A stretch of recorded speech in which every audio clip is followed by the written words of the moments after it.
مولانا شوکت علی تو بڑے سے بڑے شورویروں میں سے ایک ہیں۔ یہ لائن کسی اور کی نہیں بلکہ گاندھی جی کی کہی ہوئی ہے۔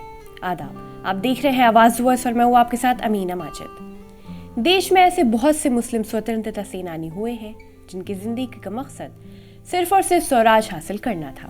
وہ اپنی ماتر بھومی کو برٹش حکومت سے آزاد کروانا چاہتے تھے۔ وہ ملک کی آزادی کا خواب اپنی آنکھوں میں بسائے اس دنیا سے چلے گئے، اور ایسی ایک شخصیت کی بات آج ہم کرنے جا رہے ہیں۔ 1873 میں مولانا شوکت علی کا جنم رامپور اتر پردیش میں ہوا۔ انہوں نے علی گڑھ مسلم یونیورسٹی سے پڑھائی کی۔ اس کے علاوہ انہیں کرکٹ کا بھی شوق تھا اور یونیورسٹی کی ٹیم کے کیپٹن بھی رہ چکے تھے۔ مولانا شوکت علی ہندو اور مسلمانوں کی ایکتا کو بہت اہمیت دیتے تھے۔ انہیں مہاتما گاندھی سیاست میں لائے تھے اور وہ انہیں بہت اچھا مانتے تھے۔ مولانا شوکت علی اپنے بھائی مولانا محمد علی جوہر کے اردو ساپتائک ہمدرد اور انگریزی ساپتائک کامریڈ میں بھی کام کر چکے تھے۔ انہوں نے خلافت آندولن میں شرکت بھی کی اور اسہیوگ آندولن میں بھی بڑھ چڑھ کر حصہ لیا۔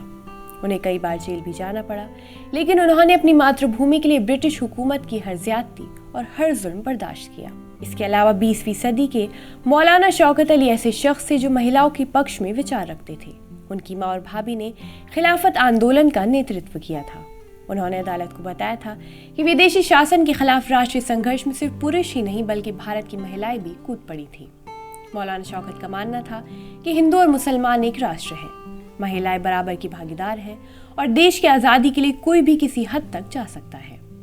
مولانا شوکت علی نے 26 نومبر 1938 کو دلی کے قرول باغ میں اس دنیا کو الوداع کہا۔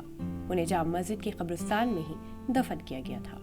اگر آپ کو ہماری ویڈیو پسند آئی ہو تو ایسی ویڈیوز کے لیے ہمارے چینل کو سبسکرائب کرنا نہ بھولیں۔